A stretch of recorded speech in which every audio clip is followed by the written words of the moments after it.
Dando sequência à série de entrevistas com os candidatos a governador do Rio Grande do Sul pela Associação dos Diários do Interior, recebemos hoje o candidato Roberto Robaina, da coligação Frente de Esquerda, formada pelo PSOL e PSTU.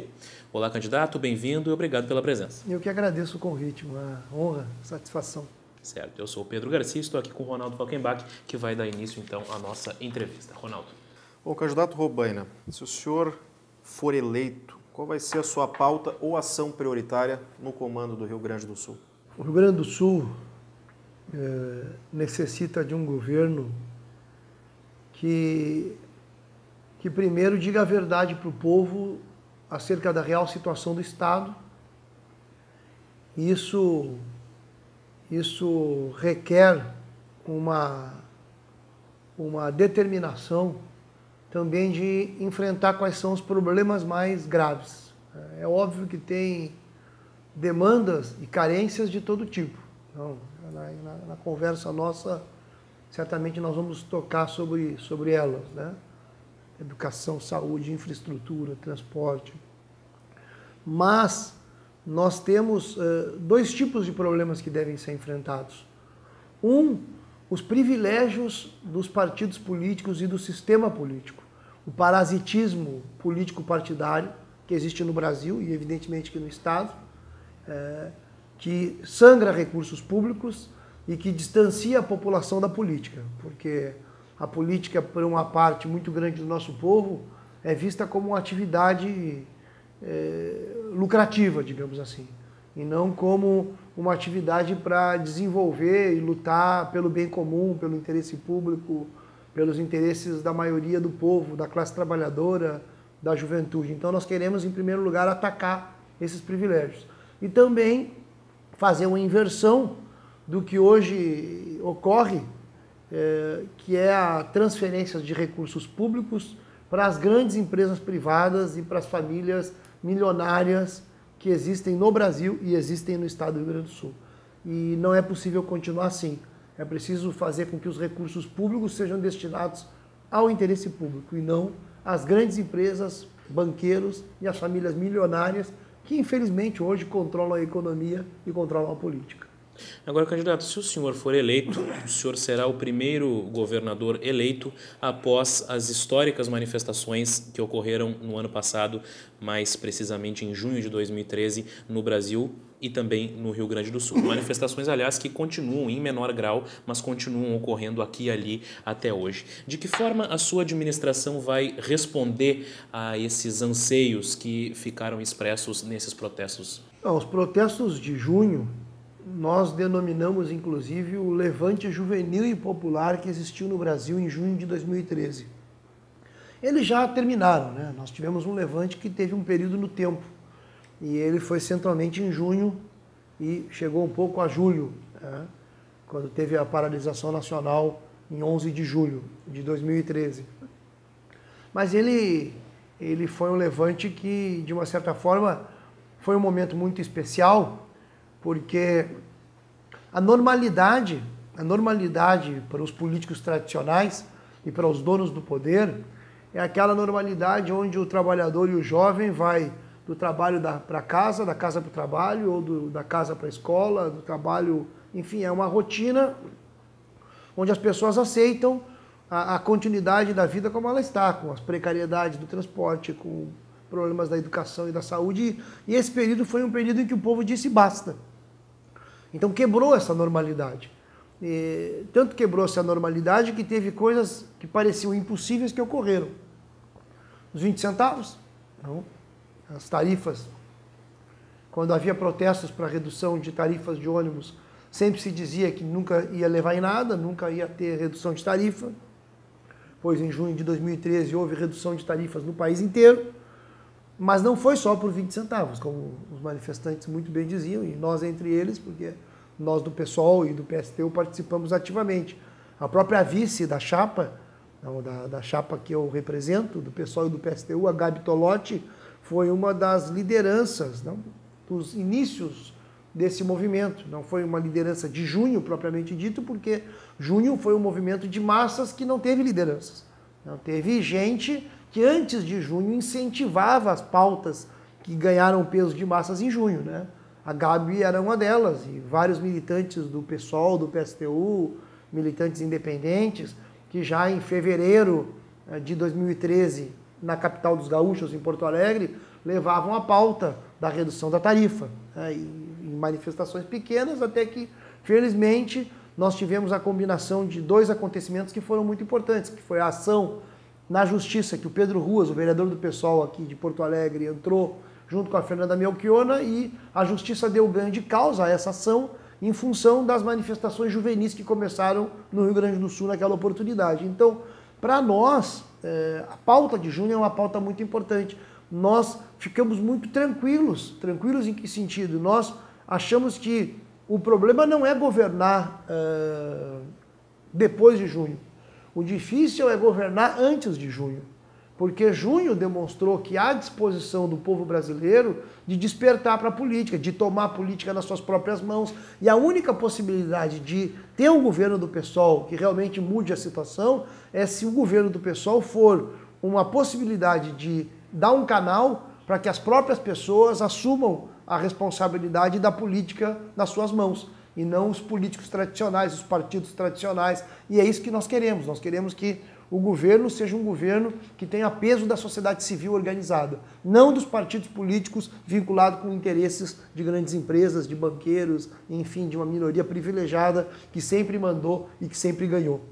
Candidato Robaina, vamos a mais uma questão que tem sido pauta de manifestações dos últimos governadores, até de preocupação, que é a questão da dívida do Estado com a União.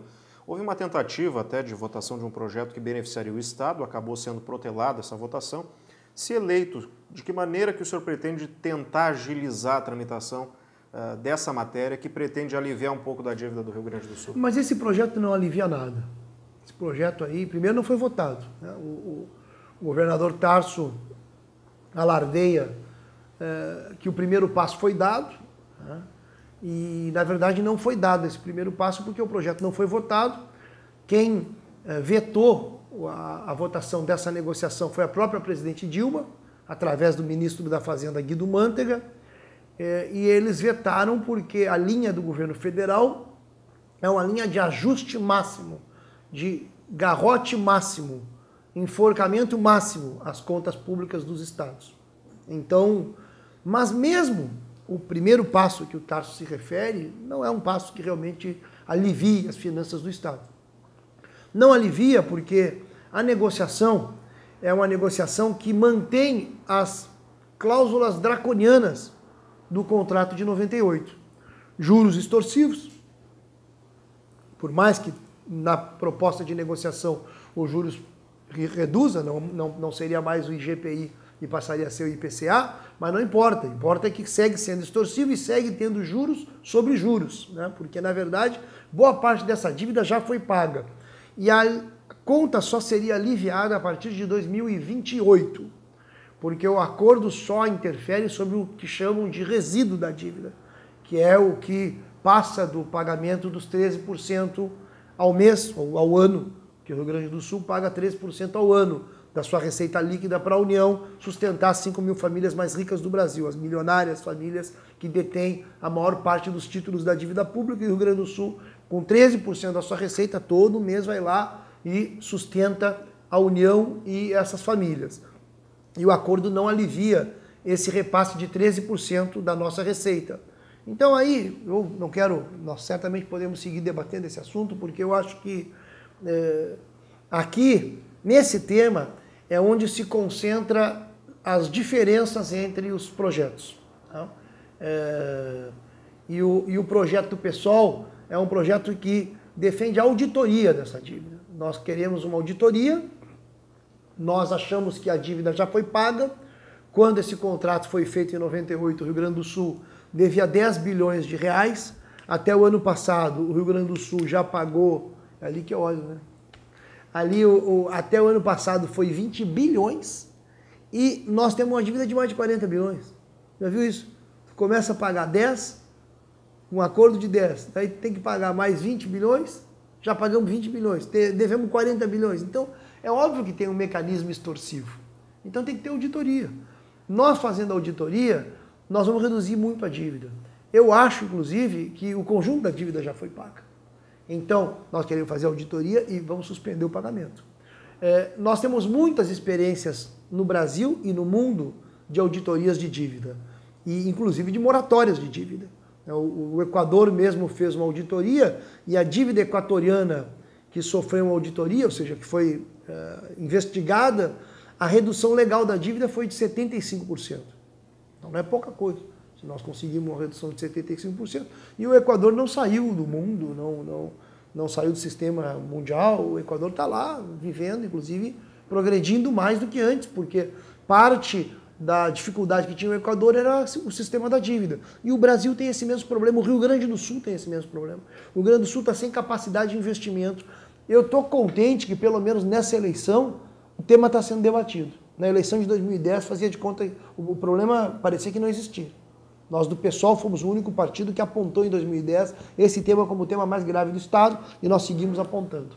Hoje, felizmente, já há um certo reconhecimento de que deve ser atacado o problema. Mas as candidaturas tradicionais não têm nenhuma proposta para atacá-lo, porque todas elas reconhecem um acordo, mantêm o acordo de 98. E mantido o acordo de 98, não tem o Estado condições de investimento, não tem o Estado condições... Então, esse debate é chave, porque o governador Tarso acabaram de aprovar ontem no Senado um novo endividamento de 300 milhões. Mas, então é isso, quer dizer, o projeto do Tarso é um projeto só de endividar o Estado. Mesmo agora nós estamos no limite do endividamento, daqui a pouco não vão mais dar crédito para o Rio Grande do Sul. E o projeto do PSOL não aceita, nós queremos auditoria e queremos o não pagamento. Ainda a respeito da relação entre governo estadual e governo federal, candidato, um ponto que também já foi pauta de campanhas anteriores é referente às perdas do Estado com a Lei Candir. Houve uma queda nos repasses da União para o Estado e isso prejudica as empresas exportadoras e, em função disso, inclusive, temos casos, por exemplo, no setor fumageiro, de empresas que levaram as suas operações para outros estados porque não estão recebendo as compensações previstas na lei. O senhor enxerga margem de negociação junto ao governo federal para reverter essa situação, candidato? O problema é esse, né? O tal de alinhamento das estrelas não funcionou, porque a Lei Candir é do Fernando Henrique, né? Foi no governo do Fernando Henrique, bem, tá aí o nome, Candir, era um político vinculado ao PSDB. E, como tu diz, de fato nós temos esse problema, até porque o Rio Grande do Sul é um estado exportador. Então, o Rio Grande do Sul é um dos estados mais afetados do Brasil pela Lei Candir, porque a Lei Candir isenta de impostos justamente as exportações de produtos primários e semi-elaborados. E, de fato, não tem compensação nenhuma, porque nós tínhamos, na verdade, para receber quase 3 bilhões, 2 bilhões e meio, e a compensação não chega a 300 milhões. Então, o Rio Grande do Sul está perdendo no mínimo 2 bilhões nessa brincadeira por ano, né? Há cálculos que dizem que nos últimos 10 anos o Rio Grande do Sul perdeu 10 bilhões ao total, né? Ou seja, a dívida da União nesse caso. Olha a ironia. Dizem que o Rio Grande do Sul deve para a União, mas só na Lei Candir, daqui a pouco nós começamos a ficar credor ao invés de devedor. Então essa história de que o Rio Grande do Sul deve é uma conversa para seguir explorando o povo gaúcho e beneficiando a minoria privilegiada que suga os recursos públicos, né? Porque nós temos um país onde o recurso está sendo concentrado na União, 60% dos impostos é a União que detém. Depois é que passam para os municípios e para os estados. E além disso, mecanismos como esse de isenções prejudicam estados como o Rio Grande do Sul. Então, qual é a negociação possível? A primeira questão é que o povo precisa saber disso. O povo precisa saber que o governo federal, ao invés de respeitar o Pacto Federativo, ao invés de respeitar os recursos que cada estado merece ter, a União se apropria de recursos que não são dela e nós ficamos na situação que nós estamos, sem piso do magistério sendo pago, com a educação com precariedade. Bem, o metrô, que supostamente nós teríamos que ter na capital, é uma vergonha, foi anunciado em 2008, foi a primeira vez que anunciaram o metrô em Porto Alegre, nós estamos em 2014, e a única coisa que tem do metrô é um prédio ali na frente do Beira-Rio, um escritório que já faz uns 6 anos que tem gente contratada para trabalhar lá, não sei o que eles fazem. Estão alugando um prédio que diz escritório do metrô, que a única coisa que tem é o escritório, né? Não tem nada mais. Então, são recursos públicos que nos faltam e que, infelizmente, o primeiro ponto é justamente o povo saber disso. Porque o governo federal não pode ficar com esse dinheiro. E hoje fica. Então, a continuidade da política do Fernando Henrique, né, e nesse sentido, eu acho que, nesse caso, Ana Amélia e Tarso é Coca-Cola e Pepsi-Cola. Né, porque a Ana Amélia vai dizer o quê? Se a Lei Candir é justamente defendida, inaugurada e apresentada no país pelos partidos que sustentam a sua coligação. E o Tarso é o defensor do partido que herdou a Lei Candir e que se aproveita da Lei Candir para seguir tirando dinheiro nosso. Então, Pepsi e Coca-Cola não vai dar bom resultado aqui no Estado. Candidato Robaina, a questão agora agricultura e economia. A gente sabe que uma coisa está muito ligada à outra no Rio Grande do Sul, pela importância da base econômica, né, ligada à agricultura. Mas, de outro lado, o campo está muito refém do clima. Quando chove, dá problema. Quando dá seca prolongada, o PIB cai. Qual a sua estratégia de governo para não deixar a economia tão dependente, a economia do campo, né, tão dependente do clima como é hoje? É que eu acho que aí tem toda uma discussão sobre plano de irrigação, né? O governo atual disse que fez um plano superior aos governos anteriores, mas ainda é muito insuficiente. Né? Tanto que, é o que tu dizes, em Tarso alardeia que 2013 foi muito bom o PIB, mas 2013 foi muito bom o PIB porque nós não tivemos problema na agricultura. Em 2012 foi um desastre porque teve problema na agricultura. Então, sempre que tem problema na agricultura, quando tem seca, quando tem uma situação de crise no setor agrícola, a repercussão na indústria é enorme, porque embora o PIB da agricultura, estrito sensu, né, ele seja de 8%, 10% mais ou menos, mas a repercussão no conjunto do Estado é muito grande. Eu acho que chega a 40%, 45% o impacto, né? E a cadeia de produção vinculada com a agricultura e incidência no comércio, na indústria. De fato, isso é um problema grave, que não tem solução fácil, porque exige um investimento pesado em irrigação, por um lado, né? Esse é o melhor seguro agrícola que existe, é realmente ter uma... Mas também, eu acho que o Estado necessita um investimento maior na pequena agricultura. E eu acho que esse é o ponto mais fraco da agricultura do Rio Grande do Sul. A agricultura do Rio Grande do Sul, ela, embora tenha um peso enorme no Estado, ela é muito dominada por grandes esquemas de exportação.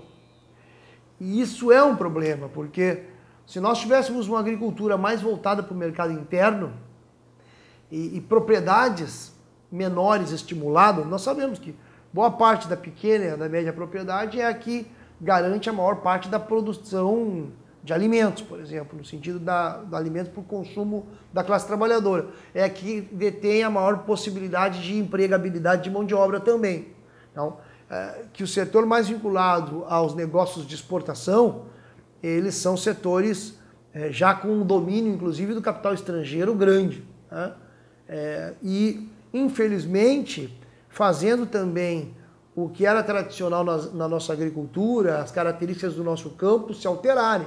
Nós sabemos, por exemplo, que o Pampa Gaúcho, nós estamos destruindo o Pampa. Tá?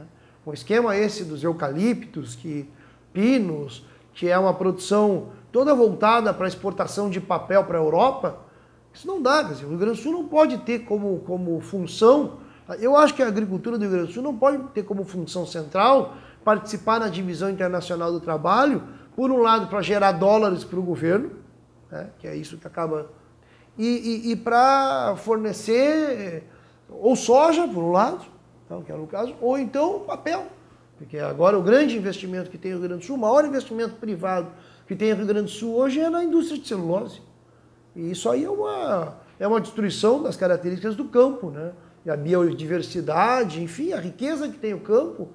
Nisso é uma preocupação que nós temos, Por quê? Porque a agricultura tem coisas que ocorrem na agricultura que depois a reversão é muito difícil.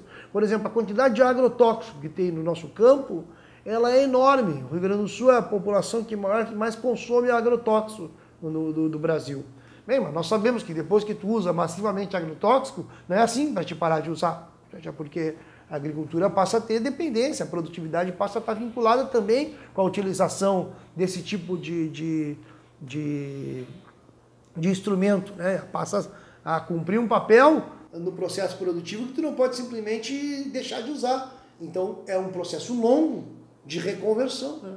É um problema grave justamente porque exige recursos públicos e exige uma economia de transição para uma agricultura que não seja dominada só por grandes monopólios, ou monopólios privados, nacionais ou estrangeiros, que tenha peso a agricultura familiar, a pequena produção, e que também nós tenhamos uma produção mais sustentável, né? mais sadia do ponto de vista ecológico.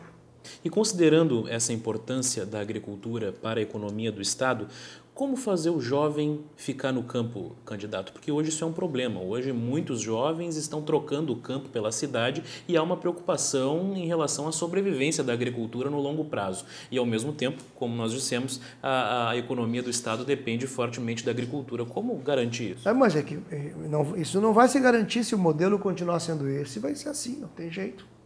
As pessoas vão saindo do interior, tu tem que levar desde incentivo à pequena produção, que é o que eu estou dizendo, que agora o governo estadual vai gastar 45 milhões para fazer uma fábrica, para ajudar a fábrica de caminhões que os chineses vão investir. É o grande, agora vão fazer propaganda de que essa foto aí que é administrada, o articulador político dessa empresa é o Luiz Carlos Mendonça de Barros, né, que era o ex-ministro do Fernando Henrique na área das comunicações, foi presidente do BNDES. Ele é o grande articulador desse empreendimento chinês no Rio Grande do Sul, essa fábrica de caminhões, né, em Guaíba. O governo do estado vai entrar com 45 milhões. Tem a opção do governo botar 45 milhões numa fábrica de caminhão em Guaíba, de capital chinês. Eu acho que nós temos que ter um estudo do estado e usar as universidades também para isso. A URGS, a UERGS, que infelizmente está bastante sucateada, nós temos que realmente ter uma universidade estadual. Eu queria debater muito com vocês o tema da educação, porque eu acho que o tema da educação ele é fundamental para garantir não que a educação sozinha produza riqueza regional. A educação sozinha não tem condições de produzir riqueza. A educação ajuda a trabalhar quando existe investimento público ou privado numa determinada região. Mas eu me refiro à educação porque é óbvio que também para preservar a juventude no interior tem que ter internet no interior, tem que ter acesso à cultura, tem que ter plano de expansão das universidades estaduais. Não pode ser que a Universidade Estadual do Rio Grande do Sul não tenha peso no interior, não pode ser que ela tenha uma região determinada, 3, 4 professores, não tenha prédio, tem que ter uma universidade. Isso também é garantir que haja uma atração dos jovens para ficar, mas precisa ter recurso, não adianta só ter universidade ou internet, tem que ter capital, né? E eu estou dando o exemplo da Photon, porque eu acho que nós teríamos que discutir no Estado, porque o exemplo da Photon mostra que tem algum dinheiro, não é que não tenha dinheiro nenhum.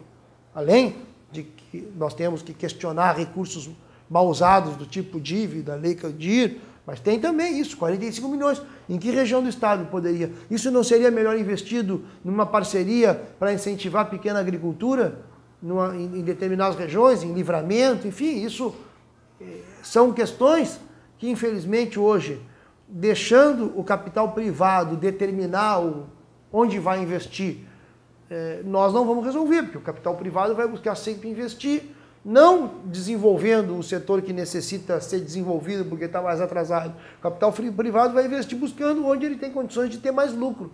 E se, além disso, o recurso público, ao invés de ser drenado para o menor, for ser parceiro do capital privado para ajudar o capital privado a investir, e ainda mais no capital internacional, então realmente a nossa situação vai só piorar. Nós estamos conversando com o candidato Roberto Robaina ao governo do Estado. Candidato, o senhor já falou na questão financeira, né? Mas a gente percebe hoje que a máquina, o custo da máquina pública do Estado, ele é um custo muito elevado e, de outro lado, nem sempre, ou na maioria das vezes, a máquina pública ela é ineficiente para o cidadão. O que o senhor pretende fazer para reduzir o custo da máquina pública e, ao mesmo tempo, tornar ela mais ágil para a população? Primeiro, os governantes têm que dar exemplo. É preciso ter, obviamente, remuneração melhor dos servidores públicos. Sempre é preciso buscar valorizar os servidores, e valorização ela tem materialidade, em salário, em plano de carreira. Esse é o tema, por exemplo, mais importante na educação. Nós precisamos de um salto na qualidade da educação, mas para isso tem que remunerar os professores. E obviamente que não pode fazer esses politécnico que o Tarso tentou fazer, que inclui seminário e tira matemática, né, do currículo, das horas de estudo. Mas nós necessitamos no Estado exemplo dos governantes. Exemplo dos governantes quer dizer que os governantes não podem ser os privilegiados, que ganham altos salários, que têm cargos de confiança em abundância. Esses cargos de confiança têm altos privilégios e são os que acabam comandando a máquina pública. E o que ocorre hoje é isso, porque nós só vermos aí as coligações da Ana Amélia, para dar nome aos bois, porque a gente não gosta de não dizer as coisas como são. Bem, PSDB e PP já governaram o Estado, foi o governo Ieda, todo mundo, é um balanço muito recente. Imagino que todos têm condições de fazer essa avaliação. Inclusive, nesse caso, com escândalos de corrupção, como foi o escândalo do Detran, que roubou do Estado do Rio Grande do Sul 90 milhões, né, que teve 29 pessoas condenadas, né, depois de muitos anos de processo. O governo Tarso tem o PTB, né, na sua aliança. O PTB é um partido que só existe para ter privilégios para um punhado de políticos, é um partido especializado nisso. E assim nós poderíamos ficar nomeando, né? O sistema partidário ele está muito voltado para manter privilégios de uma casta parasitária que se apropria da política, que toma conta da política para fazer da política um negócio. E isso é preciso ser quebrado. Junho teve a ver com isso. O questionamento a junho teve a ver com isso. Então, para dizer uma medida concreta do que deve ser feito, e eu acho que uma medida concreta estimularia os servidores públicos e mostraria para a população que há possibilidade de mudança, é cortar o valor de 50% dos cargos de confiança. Cortar. Isso aí vai ter um impacto brutal em termos de moral, digamos assim. Não é um impacto tão grande em termos financeiros, mas também tem impacto financeiro.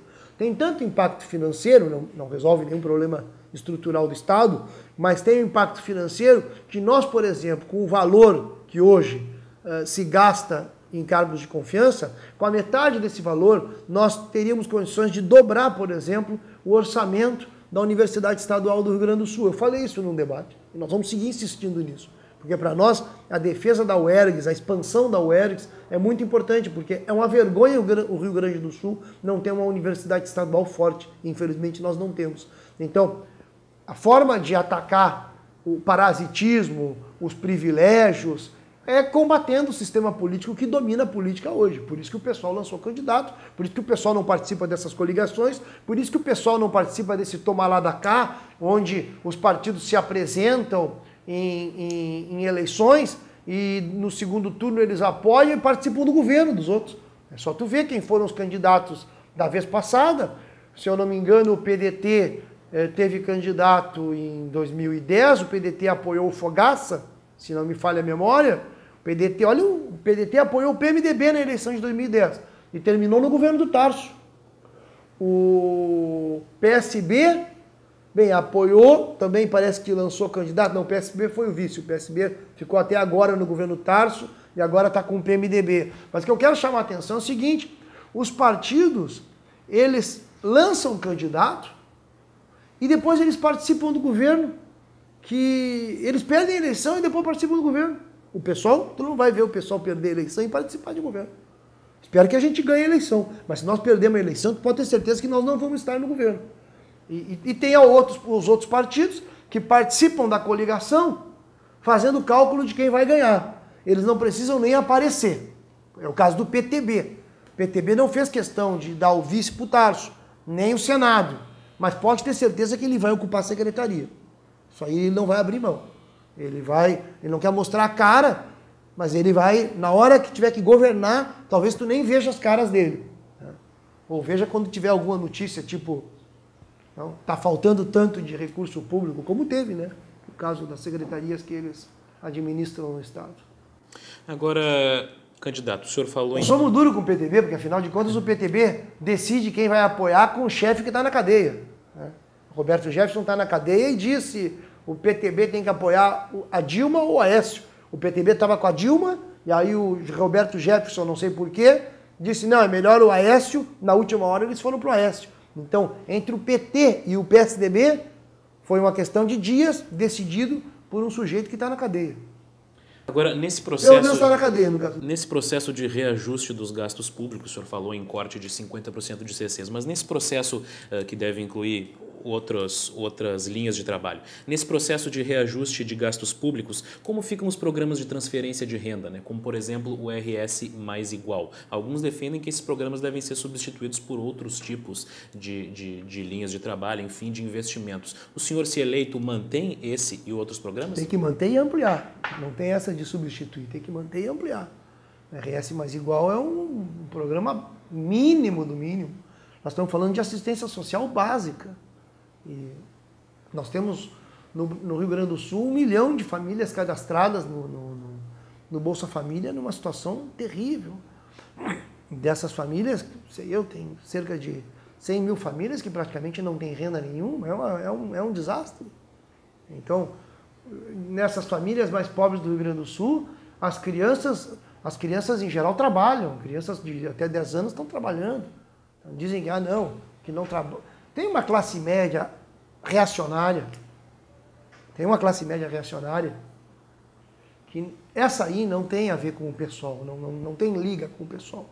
Aqueles que acham que um sujeito que recebe o Bolsa Família, recebe porque é vagabundo e não quer trabalhar. Pessoas que acham isso é porque não conhecem a pobreza, não conhecem a pobreza. Ou então, de fato, tem um pensamento tão distorcido que às vezes ocorre isso. É uma pessoa que até teve situação de pobreza, também tem essa exceção, e ela saiu da pobreza e acha que porque ela saiu os outros podem sair. Mas não é. É muito difícil. Quando tu tem uma família numa situação de extrema vulnerabilidade, não tem a menor condição. Então, nós temos que ter uma assistência social forte. Eu chamo a atenção até, porque nisso são os problemas que nós temos, o parasitismo. É muito pouco que se coloca para essas famílias. O RS, o Mais Igual tem tudo menos igualdade nesse caso, porque o investimento aí, pode ter certeza, é menor o investimento em 400 mil famílias, pelo menos, que estão incluídas aí, né? 1 milhão e pouco estão cadastradas no esquema do Bolsa Família nacional, e aqui deve ter umas 400 mil famílias que têm a necessidade de ter uma assistência social e uma complementação. Mas são 400 mil famílias, né? O que o governo do Estado gasta com as 10 mil famílias, que são as 10 mil mais ou menos, ou 5 mil famílias, não é 10 mil, estou enganado, 5 mil famílias ou 4 mil famílias que são dos cargos de confiança, é um valor superior ao que gasta com 400 mil famílias. Então, sei onde é que está o Mais Igual aí. Então, tem que aumentar, tem que tirar recursos para aumentar. Então, eu dou o exemplo de cargos de confiança, porque ele é o mais escandaloso, né? 400 mil pessoas recebem um valor menor do que 5 mil. 400 mil famílias recebem um valor menor do que 5 mil famílias. Então, tem espaço para aumentar. Eu acho que tem espaço para aumentar. Como mínimo não se pode diminuir. Seria um escândalo diminuir. Achar que... Bom, candidato, um outro tema importante também, o senhor já falava na questão econômica, mas a atração de investimentos, o que o senhor pretende fazer para atrair investimentos para o Rio Grande do Sul? Olha, eu considero que o Rio Grande do Sul tem base produtiva para ter como centro incentivar o investimento dos que moram aqui. E é óbvio que tem uma guerra fiscal no Brasil que teria que terminar E é uma tragédia que o PT, com 12 anos de governo, não tenha terminado a guerra fiscal. Porque quando o Olívio foi governador no Rio Grande do Sul, o Rio Grande do Sul tentou combater a guerra fiscal. Inclusive teve um episódio famoso da Ford, que saiu e deixou de investir no Rio Grande do Sul. O Olívio Dutra, felizmente, não faz autocrítica disso. Eu vi uma entrevista dele esses dias dizendo que não, que ele achava que o dinheiro público não tinha que ir para a Ford mesmo. Depois a Ford terminou indo para a Bahia. E eu sou dessa linha. Eu não acho que nós temos que dar recursos públicos para grandes empresas. Por isso que eu estava criticando que o governo Tarso deu os 45 milhões para a Foton. Né? Aí não é a Ford, é a Foton. Né? Mas é a mesma lógica. É a lógica de dar recursos públicos para grandes empresas privadas para convencê-las a investir no estado do Rio Grande do Sul. Bem, mas se para convencer eu tenho que dar 45 milhões, eu prefiro não convencer. Se quiserem investir no Rio Grande do Sul, sem que o estado tenha que dar presentes para as empresas investirem hoje e depois retirarem suas fábricas amanhã, que ocorre muito. Nós tivemos aqui investimentos. Antes de ter esse grande investimento da chilena, nós estávamos aqui no Rio Grande do Sul com a Aracruz. Então não é que uma empresa estrangeira vem e fica o tempo inteiro. Ela vem e sai. Nós temos experiências de fábricas que fecham no Rio Grande do Sul inteiro. Né? Fábricas que deixam de produzir, bem, a indústria de calçado que o diga isso, a quantidade de... Então, nós não vamos dar recurso público para que haja investimento. Nós vamos convidar, mas o eixo nosso é dinheiro público para pequena e média produção, para tentar incentivar a produção local, a regionalização da economia e apostar na capacidade do Estado de acumular capital, acumular poupança, no caso não é capital privado, acumular poupança pública para que o Estado possa ter investimento.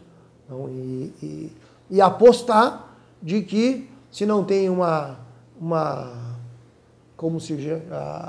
se não tem a tal de combinação das estrelas, né? Alinhamento das estrelas. O alinhamento das estrelas, que a gente tem um alinhamento de sóis, né? Que tem uma estrela também, mas eu prefiro o Sol aqui do PSOL, com a Luciana Genro de candidata a presidente, que é por isso que nós lançamos a Luciana de candidata a presidente, para acabar essa bandalheira nacional de que estados ficam disputando entre si para ver quem é que vai doar mais recurso público para ter capital privado.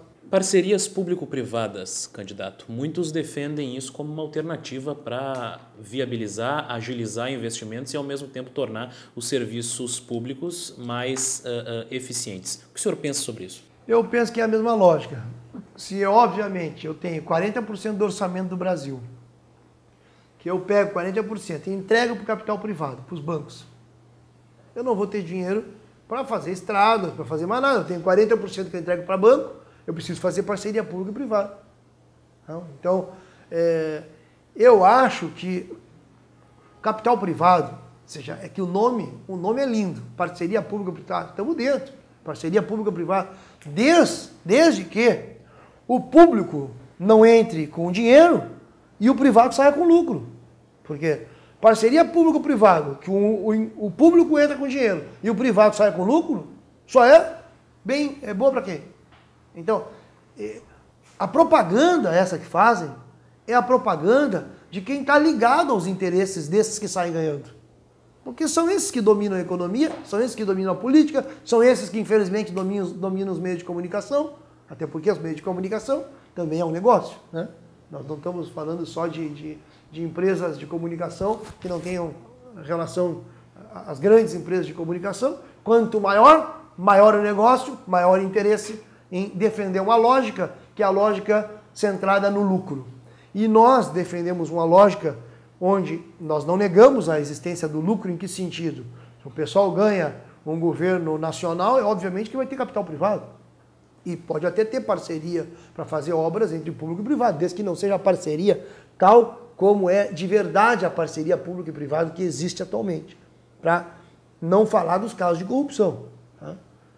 A grande parceria público e privado, o grande investimento privado que foi feito, que teria que ser público e que são empresas privadas que fazem, é para a construção de rodovias. Não é? Construção de rodovias é um grande investimento. E o Estado não tem nenhuma condição, então tem que ter... Mas qual foi a principal empreiteira vinculada em construção de rodovia no Brasil? Qual foi a principal empreiteira? Não sei se vocês se lembram qual foi a principal empreiteira. Foi a Delta, a principal empreiteira. A mais corrupta empreiteira. O nível de corrupção e de roubalheira da Delta é da CPI do Cachoeira. Aquilo ali, a quantidade de dinheiro público que foi posto fora numa ideia de parceria com a Delta não tem nome. Então, por que nós vamos entregar para uma Delta? As empreiteiras são um grande esquema de corrupção no Brasil. Grande esquema de corrupção. E supostamente grandes realizadoras. Então, por quê? Porque o Estado, ao invés de se capitalizar, ao invés de se potencializar para realizar obras públicas, o Estado abre mão de realizar obras públicas, onde o Estado cumpriria um papel, que é o papel que o Estado deve servir, que é realizar obras públicas, e entrega para a iniciativa privada. E aí, bem, e nós temos as Odebrecht de Camargo Correia, não é à toa que são as que mais financiam campanhas eleitorais, as que estão mais envolvidas em escândalos de corrupção, e a Delta é o exemplo máximo, porque é o exemplo mais recente, e, bem, isso. Bom, candidato Robaina, até o senhor já tocou nesse ponto aí na sua manifestação anterior, que é a questão da educação, que o senhor considera ponto fundamental.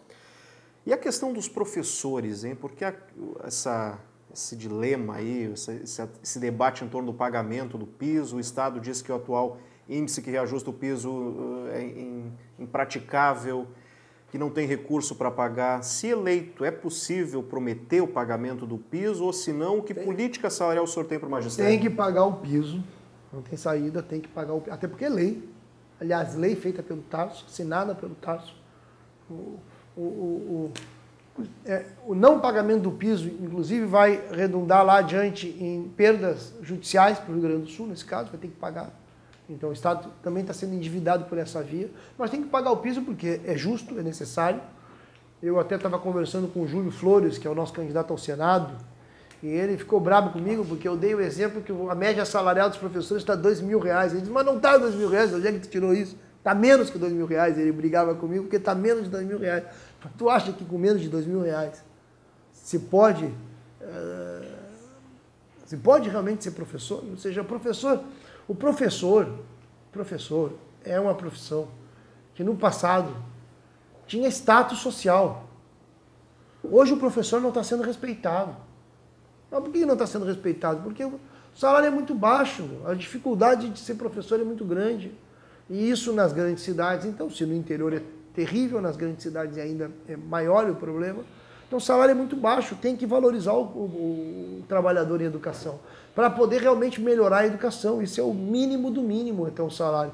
E é óbvio que o governo não pode pagar o piso, porque paga a dívida. Ao pagar a dívida, então, porque não briga pelo dinheiro que o Estado necessita receber das compensações da Lei Candir, porque faz isenções fiscais, então, porque entrega dinheiro público para empresas privadas. Então é uma lógica econômica que o governo segue, que é uma lógica econômica que não... A última preocupação que tem é pagar o piso. E quando querem dizer que quando querem mexer no plano de carreira, é para piorar o plano de carreira, nunca para melhorar o plano de carreira do magistério. É para fazer com que o professor tenha ainda, como o plano esse que eles fizeram do Politécnico, eu estava te dando o exemplo antes, eles fizeram um plano que supostamente é para fazer os estudantes aprenderem mais as questões vinculadas com a região, mas é uma conversa. No plano do governo, no plano de mudança da reforma do ensino médio, o sujeito tem menos aula de matemática. E tem seminários em vez de aula de matemática. São coisas que não... A capacidade do governo de atropelar na área da educação realmente não tem limites. É óbvio que se eu for comparar com o governo da Ieda, é difícil. Não? O Tarso sempre tenta fazer essa comparação. Eu vou começar a comparar o Brasil de Pelotas, por exemplo, lá com o time que eu montei na Ilha da Pintada para jogar. Tudo bem, o Brasil de Pelotas vai ganhar sempre, mas não dá para só o Tarso se comparar com a Ieda. O governo da Ieda foi o pior governo que teve a história do Rio Grande do Sul. Mas nesse quesito da educação, por exemplo, em relação ao magistério, o Tarso está ali. É uma disputa que... O Tarso pode perder essa disputa, inclusive, de tão ruim que está. Porque prometeu e não cumpriu, porque a reforma do ensino técnico é uma reforma rechaçada pela comunidade educativa e ela é uma reforma desastrosa, porque não melhora a qualidade do ensino, porque esconde a situação real do Estado em relação, por exemplo, a uma vergonha que nós temos, que é o fato de no Estado do Rio Grande do Sul nós termos quase que, para alguns dados oficiais, estão entre 500 e 700 mil analfabetos no Rio Grande do Sul. Não é uma quantia pequena, já é uma vergonha que nós não tenhamos um plano pesado para erradicar o analfabetismo. 700 mil analfabetos é uma coisa escandalosa. E isso também tem a ver com a UERGS, né? Que evidentemente que no governo da Ieda a UERGS estava terminando, e agora ela está um pouquinho, ela saiu totalmente da UTI, está na UTI ainda, mas já está respirando, né, um pouco, estava morrendo com a Ieda, mas a UERGS está muito sucateada, a UERGS não tem realmente não há um plano para realmente nós termos uma universidade estadual, tanto que a UERGS no Rio Grande do Sul tem um investimento menor que a Universidade de Santa Catarina. No Paraná nós temos 10 universidades estaduais, no Rio Grande do Sul nós temos uma, mal e porcamente. Nós temos uma universidade no Pará, que é muito melhor que a do Rio Grande do Sul, a UEPA. Nós temos a Universidade da Bahia. Eu não vou falar de São Paulo, porque se for falar de São Paulo, a gente vai se suicidar, porque se for comparar em São Paulo, nós temos a USP, que é a melhor do Brasil, nós temos a Unicamp, que é uma universidade por excelência, nós temos a Unesp. Não pode ser que a UERGS seja como é, fraca, sem verbas, sem uma capacidade de realmente ajudar a fazer planejamento regional. Então, nós tem que ter uma revolução na educação. E bem, mas não tem como ter revolução na educação sem pagar o piso, porque isso significa um choque permanente e, com razão, os professores não podem aceitar uma situação dessas, né? Agora, candidato, outra questão que interessa diretamente o funcionalismo estadual é em relação ao IP, ao IP Saúde, né? Sim. Em várias regiões do estado há situações de verdadeiras debandadas de médicos do quadro do IP, porque alegam que os valores pagos pelo estado não são suficientes e que os rendimentos em consultórios privados são melhores, enfim. E aí o que acontece é que há regiões em que diversas especialidades estão desassistidas de médicos e aí o funcionalismo fica na mão. O que se pode fazer para reverter essa situação? Primeiro, o IP é um problema grave, mas o IP tem que ser administrado decentemente, hoje não é, né? Tem todo tipo de escândalo envolvendo o IP, prédios que são do IP, que não são utilizados para nada, irregularidade dos médicos, né? Também, que tem médicos que supostamente em 8 horas de trabalho atenderiam não sei quantos, seriam números impossíveis de atendimento, de consultas, então há pouco controle no IP, né? E a começar pelo governo, também que não paga o que deve no IP, né? Porque o funcionalismo tem que pagar 3,1, acho que é esse o valor do fundo, né? Para poder ter o fundo do IP Saúde, né? E o governo do estado teria que dar a contrapartida e não dá, né? Então, eu já não sei nem quanto que está o rombo do governo do estado, a falta de pagamento. Então, isso é a via prática de desmonte do IP. Quer dizer, o governo do estado, ao não repassar porque tem que passar, o funcionário paga, ele paga direto na fonte, mas o governo do estado não paga, não faz a sua parte, não paga a contrapartida patronal, que chamam, né? Para a garantia do fundo do IP, da sustentação do IP. Então, isso está provocando um rombo no IP, além dos problemas administrativos. Então, na prática, o governo está desmontando o IP. E óbvio que daqui a pouco vão dizer, não tem dinheiro, mas não tem dinheiro porque o governo não pagou a parte dele. E é isso que está acontecendo. Eu acho que esse é o problema mais grave do IP, né? É um problema... não há interesse em manter, né, uma previdência estadual, né? E é muita gente envolvida nisso, eu acho que o total de 1 milhão de pessoas, né? Quer dizer, que ter um furo desses é um furo grande. Eu não sei quando é que isso vai estourar definitivamente. Tu está dando um exemplo só de uma partezinha, né? Que é os médicos se descredenciando, não querendo atender. Mas nós temos um problema mais de fundo, que é a sustentação desse projeto. E, novamente, é o governo, nesse caso, né? Quer dizer, que o governo cumpre a lei, cumpre o que supostamente é tipo dívida. Dívida eles pagam, porque dizem que é obrigado por causa que a lei, etc. Mas o IP também é obrigado o governo a dar a sua parte e ele não dá, né?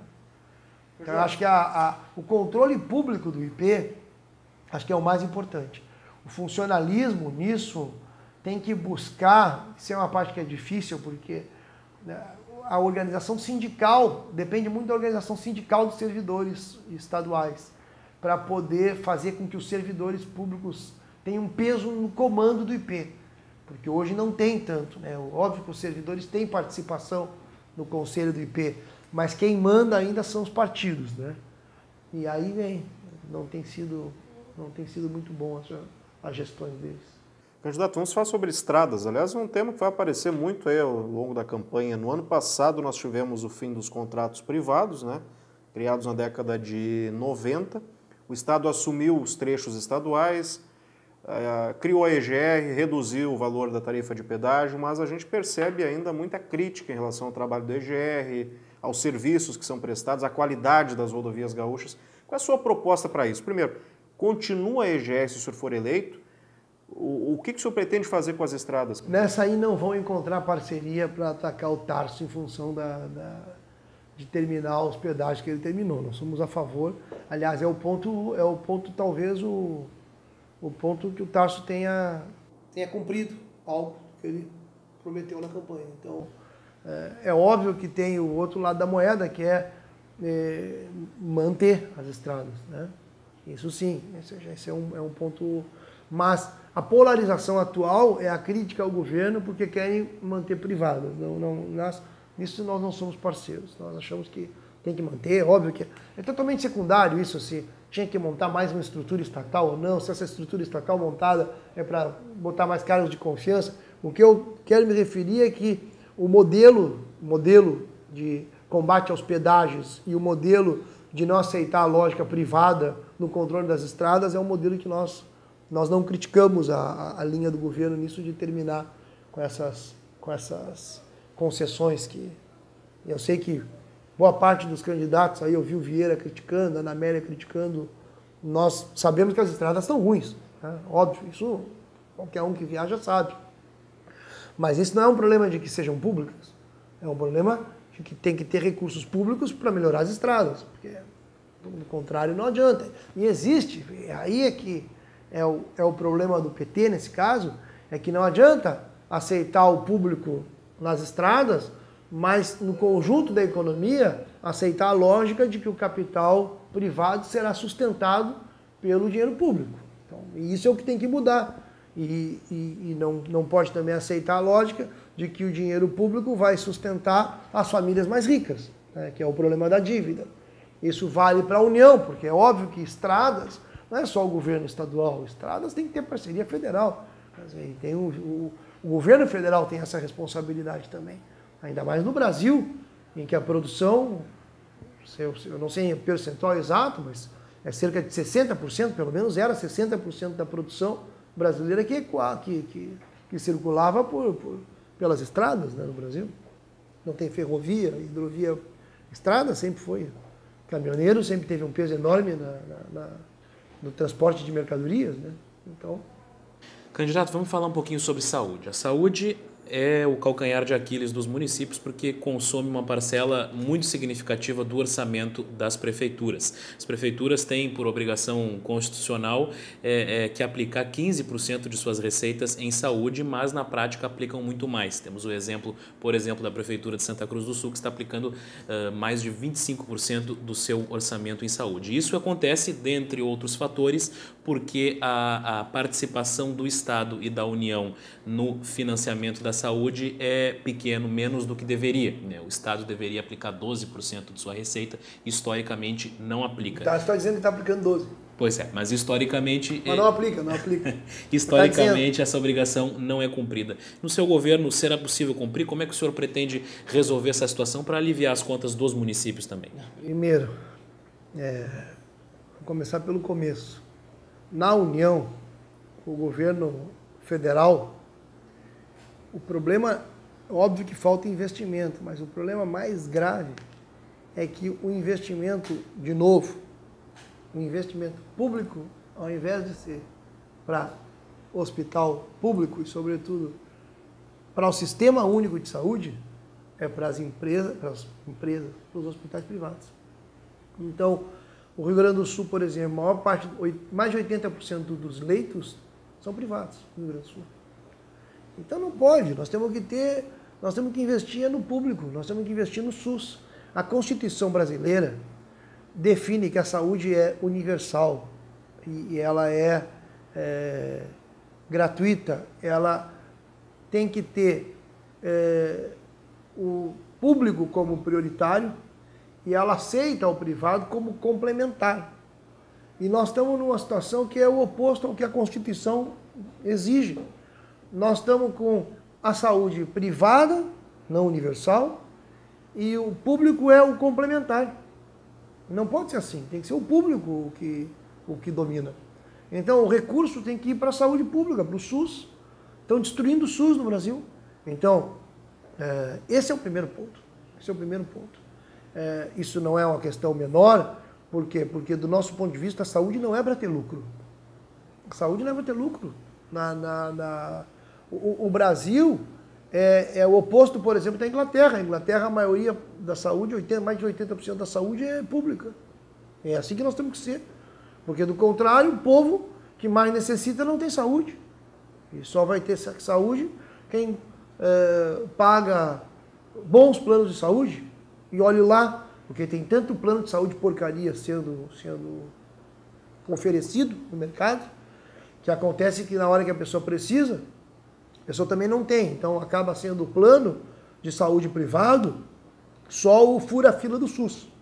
Então, isso não pode acontecer. Então o dinheiro tem que ser para... Agora nós tivemos aqui em Porto Alegre o hospital da Restinga. Tudo bem, fizeram um hospital, finalmente fazem um hospital, inacreditável, porque o que gastaram, e por isso que eu também exijo que tenha, acho que tem que ter investimento público, óbvio, tem que ter dinheiro para a área da saúde.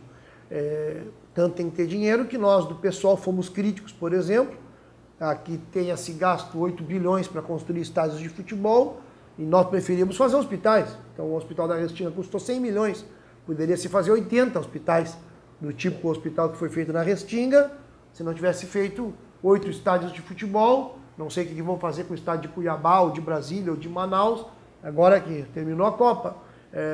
Então, mas, bem, o que nós não aceitamos é por que é o Moinhos de Vento, que é um grupo privado riquíssimo, que recebe o dinheiro público para fazer esse hospital. Mas então, o que tem a ver o Moinhos de Vento com isso?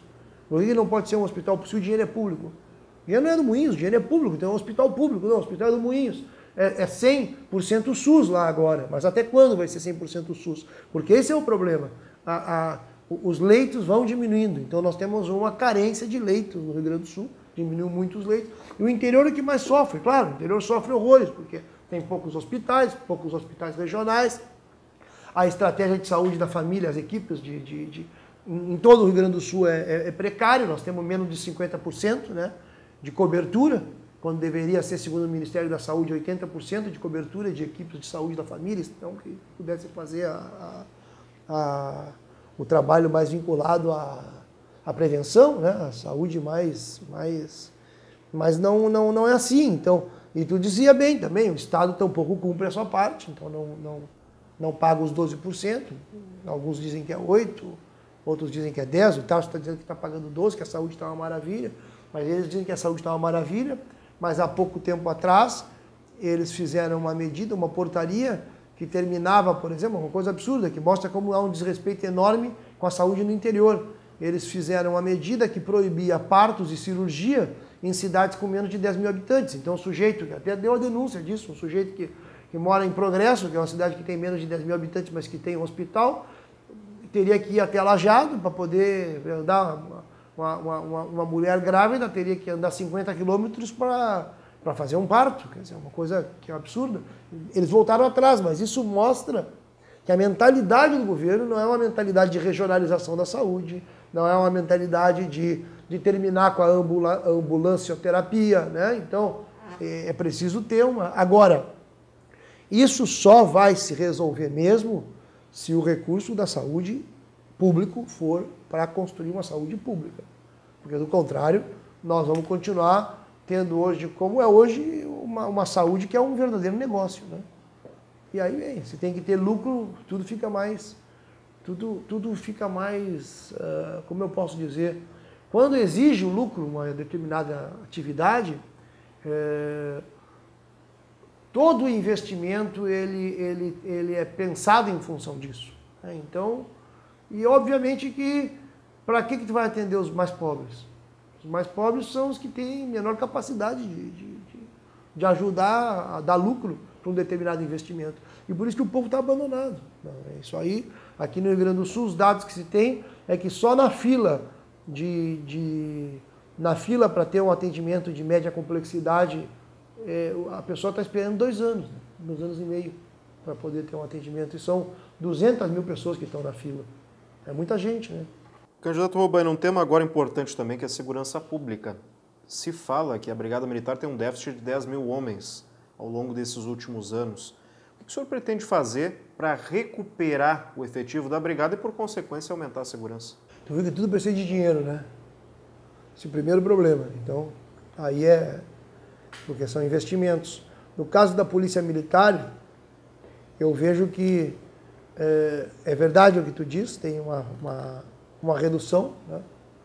Hoje tem mais ou menos 25 mil, não sei se chega a tanto assim. Eu me lembro que tinha 30 mil, 28 mil, 30 mil policiais militares, agora está mais ou menos em 25 mil. Eu não sei se é tanto assim.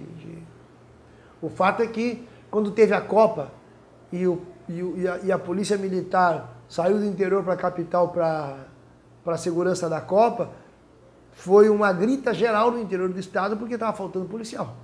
Então, além do mais, o interior está mais violento, porque também as quadrilhas, os bandidos, fizeram o cálculo de que é um bom negócio roubar no interior, né? Que tem menos policiais. Então isso aí a necessidade de policiamento no interior aumentou e o efetivo não. Então, essa contradição existe. Portanto, não tem outra forma a não ser aumentar o efetivo. Isso significa, por isso que eu dizia antes, mais recurso público. Mas no caso da Polícia Militar, além disso, eu acho que tem um problema que é tem a questão salarial. Eles têm uma luta pela PEC 300, né, para ter um salário unificado nacional, mas tem também o problema do plano de carreiras, que o plano de carreira deles eu considero que seja o problema mais importante para ter uma polícia mais qualificada. Porque eu acho que nem sempre foi assim, acho que sempre foi assim, eu não sei. Mas o problema mais grave é que o sujeito hoje, na hierarquia da Polícia Militar, o capitão tem muito peso. A partir do capitão, major, enfim, mas quem tem peso no comando dos quartéis são os tenentes. Mas a porta de entrada na Polícia Militar é dupla. O sujeito entra como soldado e na hierarquia ele vai até a tenente só. Depois de tenente ele não pode subir mais. Então, o capitão tem um outro concurso que é o concurso para capitão. Então, o alto comando da Polícia Militar não tem a experiência de soldado. Não tem a experiência Eu acho que isso tem que ser invertido. Não acho que seja certo que nós tenhamos... Eu acho que o comando da Polícia Militar é fraquíssimo, entendeu? É um comando, essencialmente, é um comando reacionário, entendeu? Que tem como lógica central uma lógica de... Eles têm entusiasmo quando vão reprimir protesto popular. Aí parece que eles ganham força, essa cúpula da Polícia Militar. E com essa lógica vão embrutecendo os próprios soldados. Porque eu não acho que a Polícia Militar tenha que ter como centro a repressão ao movimento social. E hoje a Polícia Militar tem como centro a repressão ao movimento social. Nós precisamos de uma Polícia Militar que tenha como centro o combate ao crime. Mas daí o combate ao crime não é como hoje existe. Hoje o Presídio Central de Porto Alegre, que dizem que é a vergonha nacional, a maior parte das pessoas que estão no Presídio Central de Porto Alegre não é por latrocínio ou por homicídio. A maior parte que está ali é por roubo, em geral pequeno, ou então por tráfico. Né? Mas pode ter certeza que são não os traficantes ricos, né? Mas os caras que... Muitos deles, inclusive, que não são nem traficantes, que são consumidores enquadrados como traficantes.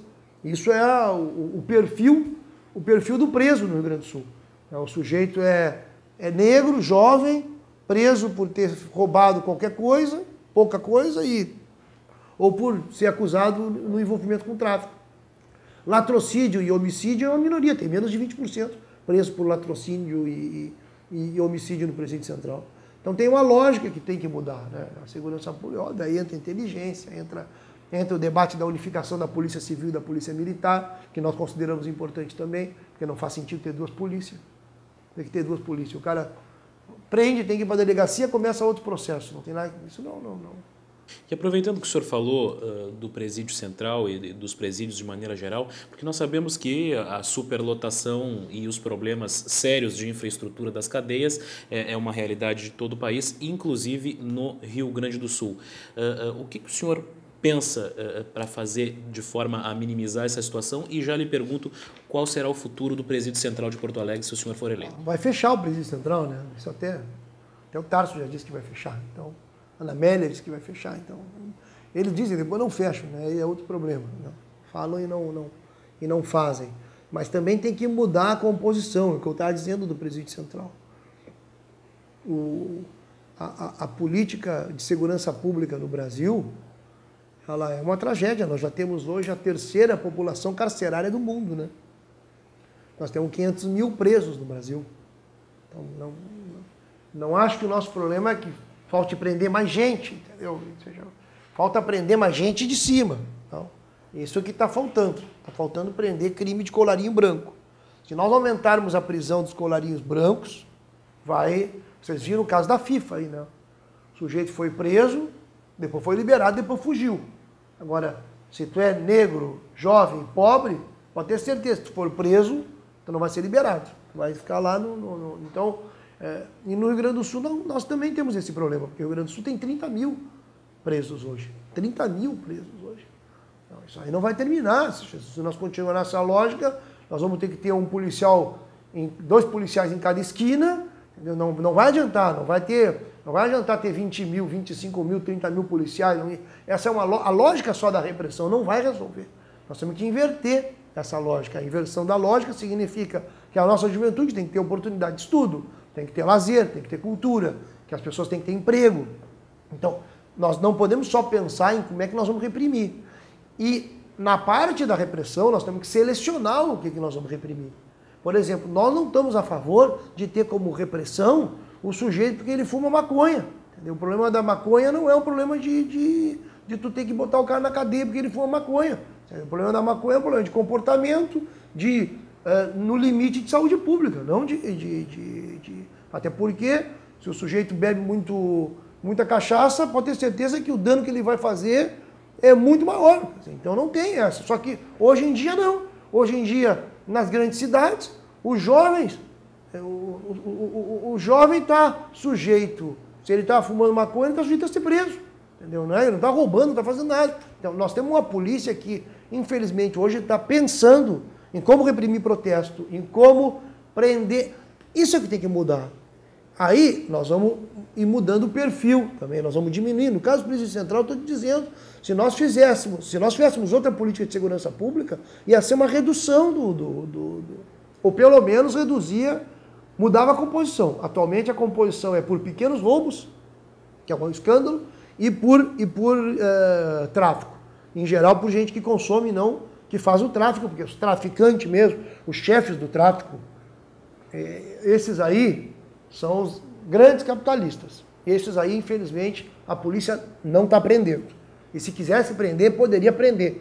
Sabem onde moram. É isso aí. A polícia sabe quem são os grandes traficantes. Não, eles não estão não estão na Cruzeiro, não estão na Restinga. Os grandes traficantes não estão nos morros do Rio de Janeiro. Os grandes traficantes moram muito bem, obrigado. Né? Então, às vezes até por isso que, por exemplo, eles aceitam manter uma droga como a maconha, por exemplo, na ilegalidade, porque significa que eles protegem um determinado mercado. Porque o mercado da droga, ele é um mercado que tem uma taxa de lucro alto, porque não é qualquer capitalista que aceita entrar num tipo de mercado onde, às vezes, o negócio se resolve não no cartório, no contrato, na frente de um juiz. Se resolve quem é que tem mais coragem, digamos assim, de enfrentar o outro, do tiro. Né? Então, se resolve na bala. Então, é uma proteção de mercado. E nós queremos terminar esse tráfico. Essa é a verdade. Nós queremos combater os verdadeiros traficantes, que são os que fazem negócio. Isso nós vamos mudar o perfil das nossas prisões, que hoje estão cheias de negros, de jovens, de pobres. Nós queremos botar os que são criminosos do colarinho branco, bem, evidentemente os homicidas, os latrocínios, que hoje, infelizmente, inclusive porque se investiga pouco o crime de latrocínio e homicídio, o nível de investigação e de chegar até o culpado é pequeno. Candidato, um assunto que a gente abordou no começo, que são as manifestações do ano passado, né? No meio do ano passado. Um dos temas principais, depois outros surgiram, mas um dos temas principais foi a questão do aumento da passagem, do valor da tarifa do transporte público. O senhor, se eleito, acredita que há espaço para reduzir o valor da passagem, para não onerar tanto o trabalhador, e de que maneira que isso, na sua visão, poderia acontecer? Acho que sim, tanto que em Porto Alegre reduziu, né? Por exemplo. Diziam que era impossível e reduziu. Em qualquer lugar, em qualquer cidade que nós formos fazer uma auditoria, eu tenho certeza que vai se demonstrar que tem lucros abusivos. Tanto nas empresas que fazem a Grande Porto Alegre para Porto Alegre, quanto nas cidades do interior. Em todas as cidades do interior, nós queremos ter no Estado um corpo técnico que ajude os municípios a fazer a fiscalização, em parceria com o Tribunal de Contas, com o Ministério Público de Contas, para que a gente possa investigar o preço das passagens em cada um dos nossos municípios que tem serviço privado sendo prestado. E o Estado deve subsidiar o transporte coletivo? Acho que deve. Acho que deve subsidiar. Subsidiar, mas também avançar no caso, o Estado não pode... A municipalização depende das prefeituras, né? Mas o modelo de transporte que nós defendemos é transporte público. Porque qual é o ponto? Se tem um empresário privado, e os empresários privados tinham um deboche que dizia que o melhor negócio era abrir uma empresa de ônibus, né? Agora não me lembro bem o ditado, mas o que eu quero chamar a atenção de vocês é o seguinte: se há um setor capitalista de empresários, né, eu conheço bem o caso de Porto Alegre, os empresários bastante ineficazes, inclusive. Não eram empresários com grande capacidade de gestão, a não ser de fazer as trambicagens que eles ficaram durante anos, uma parte deles fazendo no transporte de Porto Alegre, que desmoronou agora, produto da ação do pessoal também, e obviamente produto mais do que nada dos movimentos de junho, né, que demonstraram, tanto que a ação do pessoal, por exemplo, que conseguiu a redução da tarifa, a base jurídica dessa ação é que fazia 30 anos que não tinha licitação aqui no transporte público, então em função disso, agora estão prometendo que vai ter, bem, se teve uma primeira tentativa, agora o governo municipal vai fazer outra, mas o fato é que eu estou convencido que se tem empresas privadas, empresários privados que aceitam entrar num setor público para fazer um negócio, é porque esse negócio rende. Então, nem o empresário, por exemplo, participaria de uma concessão de um serviço como esse, porque o transporte é uma concessão pública, se isso não desse dinheiro, se não desse lucro. Então, se dá lucro para a empresa privada, por que o Estado vai abrir mão? Não tem por que o Estado abrir mão. Então, se for um serviço deficitário, tudo bem, então o Estado... Agora, transporte público depende do quê? Por que o Estado vai abrir mão? Se quem garante a existência desse serviço, basicamente, são os trabalhadores que garantem esse serviço com o seu esforço, os rodoviários, os cobradores, os mecânicos. Então, é uma questão de gestão. Então, se é uma questão de gestão, e isso é a lógica do PSOL, o PSOL aposta, o PSOL é um partido que defende que a política só faz sentido se ela for um esforço para que o público domine. O público tenha o controle dos serviços que são públicos. Porque o privado pode até prestar um serviço público, mas o privado sempre vai prestar o serviço público com a lógica de se beneficiar, de ter o lucro. Ele vai trabalhar em função do lucro. Então ele vai ter que ter uma margem de ganho que o Estado não precisa ter, inclusive. Então, o que no caso da iniciativa privada é lucro, no caso do Estado é excedente para poder seguir investindo. Porque o lucro se divide depois em novo investimento e em benefício para a família, para o sujeito enriquecer, ter uma vida de luxo, que nós sabemos que a burguesia brasileira sabe ter e muito bem, né? São gente que ostenta muito a sua riqueza, né? O Brasil tem gente que tem muito dinheiro. A maioria do povo passa mal, mas tem uma minoria muito, muito privilegiada. Não tem por que ter essa lógica. Então, só que no caso do Estado, nós não temos como, por exemplo, intervir nos municípios. Mas nós queremos intervir o máximo possível. Na região metropolitana, por exemplo, nós temos uma estratégia de ter uma empresa pública que possa fazer o trajeto Viamão, Porto Alegre, Viamão, Cachoeirinha, Porto Alegre, Gravataí, Porto Alegre, enfim, para poder ter uma forma de também regular esse serviço, né? No interior, o máximo que nós podemos fazer, em termos legais eu estou falando, né? Não em termos ideais, em termos do que eu gostaria, mas em termos do que a legislação permite, é fornecer corpo técnico para realmente ter uma capacidade de fazer auditagem, investigação, para saber que qualidade que os serviços estão sendo ofertados, né? Candidato Roberto Robaina, nós temos algumas perguntas de integrantes da Associação dos Diários do Interior do Rio Grande do Sul. Começando pelo Jornal do Povo, representando a região centro-oriental. Qual a sua proposta de desenvolvimento para as cadeias produtivas do arroz e da soja no Rio Grande do Sul e que tipo de investimento será necessário para o Estado fazer? Arroz e soja no Rio Grande do Sul, a coisa está...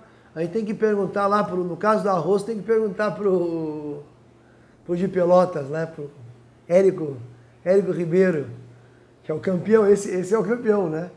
Esse tem produção de arroz no Rio Grande do Sul que eu acho que ganha de... Ele bate todo mundo, né? Acho que é o campeão do mundo, quase. Eu acho que essas são cadeias de produção que estão muito monopolizadas, né? Então, com nível são as cadeias dominadas pelas grandes empresas. E nós, nisso, óbvio, arroz é fundamental, nós queremos que haja uma inversão disso. Nós, de uma certa forma, nós somos um projeto que, ao beneficiar o pequeno e o médio produtor, nós vamos nos enfrentar com os setores. Os setores, certamente, que dominam a produção de arroz e a produção de soja, nós vamos ter um confronto inevitável, porque se nós não tivermos esse confronto, o Estado não vai conseguir se desenvolver. Tanto é assim que, no caso de Pelotas, por exemplo, né, que é onde essa região, se nós dependêssemos da linha do Érico Ribeiro, por exemplo, essa região não ia se desenvolver, ao contrário, foi uma região que não se desenvolveu em função desses grandes latifúndios, né? Então, nós vamos apostar numa linha de reforma agrária, só que é um processo longo, como eu disse, como o PIB gaúcho depende muito disso, não é um processo simples, mas nós não vamos ter uma linha de incentivo, eles vão poder fazer seus negócios, mas não vão contar com o Estado para fazer esses negócios do ponto de vista de ter recursos públicos, enfim, isso não vai ter. Candidato, outra pergunta ainda da região centro-oriental, Jornal do Povo. Qual a importância da navegação fluvial em seu projeto de governo e qual o seu compromisso com a dragagem do Rio Jacuí e o aparelhamento do Porto de Cachoeira? Olha, aí esses pontos mais de infraestrutura, nós temos um problema aqui que não há uma política de realmente usar os nossos rios, né? Nem no caso de Porto Alegre há essa política, porque nós temos toda a região vinculada com Guaíba, com as ilhas, a zona sul da cidade que podia ter sido usado com hidrovias e não foi. Então, é uma política que tem que ser estudada para realmente usar o máximo possível. Ou seja, qual o tipo de planejamento exato, nós vamos depender muito de ter uma relação com as universidades e com os setores produtivos para saber como é que se pode otimizar, né? E a partir daí ter recursos públicos, priorizar conforme for a capacidade do Estado de aportar. Mas realmente nós temos que ter política para... Eu dizia para vocês que a produção no Brasil, a circulação de mercadorias, os cálculos que eu tenho é que é de 60%. Eu não sei bem no Rio Grande do Sul que peso tem, mas também é grande. Então todo o escoamento da produção sobrecarrega muito as estradas, né? Então, e é caminhão para tudo que é lado, não tem estrada que se mantenha. Então, quanto mais nós conseguirmos fazer um tipo de transporte de mercadorias usando nossos rios, isso vai ser um sinal de progresso. Candidato, uma pergunta enviada pela região Nordeste, jornal Folha de Caxias, diz que a Serra Gaúcha tem problemas de infraestrutura que prejudicam a logística da distribuição da produção agrícola e metalmecânica. Ele pergunta, se eleito governador, a população da região pode contar com a duplicação e o pedagiamento da Rota do Sol entre Caxias do Sul e Lajeado Grande? Existe também a demanda da duplicação da RS 122 entre Caxias e São Vendelino. E, por fim, como o senhor pretende tratar a construção do aeroporto regional de Vila Oliva? Olha, eu acho assim, ó, infraestrutura é um problema geral, a Serra também, porque aí nós temos um polo realmente de produção forte, mas nós não somos da linha de pedágio, então não sei bem qual é o interesse da pergunta em relação ao pedágio, por que teria que ter o pedagiamento, então, mas não é da nossa linha. E obviamente que poder ter investimento em estradas, vai ter que ter parceria do governo federal. O governo federal vai ter que entrar nisso, porque do contrário, nós não vamos ter. Ou seja, nós aqui no Rio Grande do Sul, os investimentos foram muito baixos nisso, né? A própria Dilma fez quando nós tivemos a inauguração, a ideia de fazer a duplicação da Ponte do Guaíba, foi algo que a Dilma... É o governo federal que tem que entrar para fazer uma duplicação da Ponte de Guaíba, que é um negócio que é básico para poder realmente chegar na capital. Se precisou a presidente entrar no jogo, e mesmo assim ainda nós estamos longe de começar o projeto, em todo o estado vai ser assim. O tema das estradas vai ser ou o governo federal entra ou não vamos resolver. E não vai adiantar pedágio. Isso é o que eu acho que é um pouco a ilusão. De que o pedágio vai ter pedágio, vai conseguir resolver, porque vai ter investimento, porque alguém vai... com o dinheiro do pedágio vai duplicar a estrada, isso não vai acontecer. Ou seja, para ter duplicação, para ter melhoria substancial nas estradas, o governo federal tem que entrar com recursos. Candidato, tem uma pergunta também que reflete essa preocupação dos municípios com infraestrutura, que é do jornal Ibiá, da região metropolitana, principalmente envolvendo o Vale do Caí. Há problemas de duplicação ali na 240, entre Portão e Montenegro, há um problema também na 287, né, com falta de manutenção. E uma pergunta daí específica em relação à manutenção e à infraestrutura das estradas do Vale do Caí, o que é possível projetar sobre isso nos próximos 4 anos. E há um questionamento também em relação ao DAER. O que o senhor pretende fazer em relação ao DAER para que o órgão passe a funcionar melhor? O DAER é uma crise permanente, né? Por isso que também teve aí a discussão da fundação da EGR, teve muito a ver com isso. Por isso que eu também não fui contra, porque o DAER está tão queimado na população e é uma estrutura tão ineficiente, mas eu não acho que o problema seja do funcionalismo ali, que o DAER é o que supostamente teria que resolver todos os problemas que não tem solução porque não tem dinheiro. Então o DAER fica... o DAER eu acho que é o órgão que está se especializando em dar desculpa, entendeu? Em fazer uma promessa e não cumprir. E nessa região aí, é uma das regiões mais castigadas, também pelo fluxo aí a rodovia é castigada mesmo, porque tem a ver com muito caminhão, né? Então não tem estrada que aguente, então tu tem que ter investimento muito pesado aí. Então, aí entra parceria com o governo federal, porque do contrário, nós vamos ficar numa lógica de promessas também. Então, que é o que eu vejo que o governo está fazendo, né? E a oposição, digamos, de direita, ela explora a precariedade das estradas para fazer o discurso do pedágio, de que não pode ser pública, tem que ser pedagiada, tentando trabalhar com a ideia de que se tiver pedágio, vai ter melhoria substancial, e não vai ser assim. Quer dizer, o pedágio não tem capacidade realmente, a partir do pedágio, de se duplicar estradas, de fazer isso, não é suficiente. Então aí tem que entrar recurso público, né? O que nós nos comprometemos é justamente fazer o estudo, examinar cada caso para realmente onde a situação é uma situação de muita precariedade, e nesse caso é de muita precariedade, que o Estado atue. Mas não é com pedágio, e sim com exigência ao governo federal, com parceria ao governo federal, para poder atuar e minorar esse drama. O Jornal Nacional também manda questão envolvendo estrada. Passo Fundo é o polo de uma importante região em que a logística é fundamental para o desenvolvimento. Para melhorar o sistema rodoviário, existem 2 projetos de duplicação. um da RS 324 entre Passo Fundo e Casca e o outro da RS 135 entre Passo Fundo e Erechim, que estão parados no governo do estado. Qual promessa ou proposta sua para viabilizar a duplicação dessas duas importantes rodovias? A pergunta é boa. Qual promessa? A promessa. Não, eu acho que não é uma questão de promessa. Eu acho que justamente é as pessoas não caírem mais nas promessas. Acho que esse é o ponto. Então, nós estamos discutindo questões dos... Qual é o jornal nesse caso? É de Passo Fundo? Jornal Nacional. O ponto é assim, ó, tem demandas regionais que a sociedade vai ter que fazer, mas ela vai ter que fazer a demanda e, ao mesmo tempo, discutir de onde nós vamos tirar os recursos.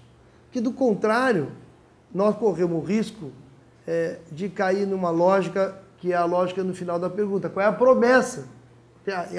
Diz assim, ainda pergunta qual é a promessa, quer dizer, é quase como qual é o conto que vai contar e depois não vai cumprir, porque já a estrutura de promessas é assim.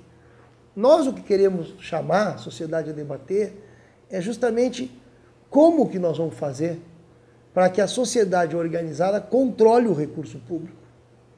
Porque em todo o estado vai ter demanda. Por que de várias perguntas envolvendo rodovias, eu não posso dar uma resposta padrão, dizendo, não, vamos duplicar, ou vamos fazer, porque tem um problema que tu não tem como com o mesmo valor, com o mesmo dinheiro, resolver mais de um problema. Tu tem que resolver um problema de cada vez com um determinado recurso. Hoje os recursos públicos, eles não são infinitos. E a crítica que nós fazemos é que eles estão sendo usados para sustentar uma determinada elite. E nós queremos ganhar a sociedade gaúcha e os setores que têm todo tipo de demanda para fazer a disputa nessa lógica. Na lógica de que para onde está indo os recursos. A partir de ter uma visão de para onde é que está indo o dinheiro público e dizer, não, para cá não pode mais ir, aí nós vamos discutir aonde se aplica o recurso público e evidentemente que vai ter uma disputa se vai ser mais aqui, mais ali. Mas hoje, senão a gente está se auto-enganando. Eu debato, por exemplo, com os Coredes. E os Coredes fazem as consultas populares. Bem, é extraordinário fazer consulta popular. Todo mundo vota para onde é que tem que ir o dinheiro, e tem um setor que se mobiliza, consegue trazer, tudo em tese, né? Tudo em votação, mais recursos para cá, mais recursos para lá. Mas resulta que eles, depois que votam, eles não pegam o dinheiro e aplicam. Fica só na promessa. Tanto que, atualmente, das consultas populares, a dívida que o Estado tem com os Coredes é de 2 consultas. Eles estão fazendo consulta, mas eles não têm recurso de 2 consultas anteriores. Então não adianta. Então a sociedade tem que se convencer de que não é uma questão só de fazer o pleito desligado do debate geral de qual é o todo do orçamento e para onde é que está indo esse dinheiro. Porque, do contrário, o candidato lá, especialista na região tal, que conhece tudo de determinada rodovia, vai fazer um discurso lindo. E as pessoas vão dizer, mas que maravilha, porque o cara, entendeu, está dizendo que vai resolver o meu problema. Tá bem, mas essa estrutura de promessas nós não estamos nela. Nós queremos discutir o miolo do problema, e o miolo do problema é qual é a prioridade pública. O Estado, ele usa os seus recursos públicos para o capital privado, se usa, quanto que usa? Aí entra a parceria pública e privado, bem, nós não negamos que tenha parceria pública e privado, necessariamente, mas depende do que é a parceria pública e privado. Nós não negamos que haja algum nível de recurso público para capital privado, mas nós queremos discutir qual é esse capital privado. A nossa preferência é que não seja capital privado internacional, não, que seja capital pequeno, capital médio, agricultura. Pergunta, o que nós podemos fazer sobre soja e arroz? Os que têm o domínio, não digo o pequeno produtor, não, mas a cadeia produtiva do arroz e da soja no Rio Grande do Sul não é dominada pelo pequeno e pelo médio. Então, onde é que o Estado entra? O Estado entra para facilitar ainda. A lógica atual é que o Estado entra para fazer a parceria com o grande. E que é só assim que nós podemos nos desenvolver. Nós estamos contra isso. Nós achamos que o Estado tem que ser um lugar de defesa do pequeno e do médio para poder, de uma certa forma, democratizar o capital, digamos assim. Mas, sobretudo, e isso, para fechar, é o estratégico para nós queremos que o Estado se fortaleça como instituição. O Estado tem que se fortalecer e tem que se democratizar, porque do contrário ele é um aparelho distanciado da sociedade. Ele precisa se fortalecer como ente público e ser controlado pelo público. Por isso que todas as demandas que existem por estrada, por problemas regionais, elas têm que estar integradas nessa visão de combate a privilégios e, ao mesmo tempo, de destinação dos recursos públicos para um plano de desenvolvimento do Estado que vai vincular esse plano com os interesses regionais, em geral, beneficiando os setores mais necessitados. Candidato, vamos à região do Vale do Rio Pardo, região que encontra sua base econômica na produção de tabaco. Essa é brava. Reconversão, que beleza. Exatamente. E existe um número muito grande de famílias e de municípios que dependem economicamente do tabaco, mas o tabaco vem sendo alvo de legislações e resoluções restritivas, enfim, a produção, que tornam incerto aí o seu desenvolvimento no futuro. E, ao mesmo tempo, há uma linha que defende que a produção de tabaco seja gradativamente não substituída, mas combinada com outras. É o que se fala da diversificação econômica. Qual a sua posição, a posição do seu grupo em relação à produção de tabaco? Eu acho que tem que buscar, num processo longo, inevitavelmente, não tem como não ser longo, até porque tem demanda, então se tem demanda vai ter que ter oferta. Então, como tem muita gente que fuma, tem que ter produção. Então, eu não sou contra que tenha produção. Só que eu acho que a sociedade tem que avançar culturalmente e cada vez, eu imagino, bem, eu mesmo fui fumante, deixei de fumar, e meio que foi uma decisão do tipo, não vou me matar, então vou parar de fumar. Então, eu acho que vai diminuir o consumo de cigarros. Eu acho que tende a diminuir. Pelo menos, imagino eu, se a sociedade avançar, não é um julgamento individual sobre as pessoas, cada um, se quiser fumar, fuma. Tanto que eu defendo que não seja só não seja só a droga do fumo, né? Assim como eu não acho que tenha que colocar um jovem preso por fumar um cigarro de maconha, eu não acho que o sujeito tenha que ser preso. Então, que é a lógica mais elementar, né? Eu vi, inclusive, a Ana Amélia, que é muito preocupada em defender, eu acho que ela defende, sobretudo, a indústria do fumo, né? Não tanto os trabalhadores camponeses, né? Mas ela comparando com a Bolívia, né? Não pode, na Bolívia, fazer as pessoas pararem de produzir coca. Eu concordo com essa lógica, acho que a produção vai continuar, mas tem que ter um plano para essas famílias. Não tanto só por essa questão do consumo, mas também porque o problema maior do caso do fumo é que as pessoas estão morrendo na produção disso, né? O camponês ali, o trabalho é uma droga muito pesada, as pessoas têm uma vida mais curta, doenças terríveis nessa região. Então não dá para aceitar isso sem ter uma política a longo prazo de produção de produtos melhores, né? Então, feijão, arroz, não, todo tipo de produção que seja benéfica, né? E não a produção de um produto que realmente só faz mal para a saúde. Mas nós não temos pressa para isso. Ou seja, não é uma prioridade nossa, né? Essa questão. Se tivesse um governo do PSOL, provavelmente o que teria mais era controle da segurança do trabalho, digamos assim, né?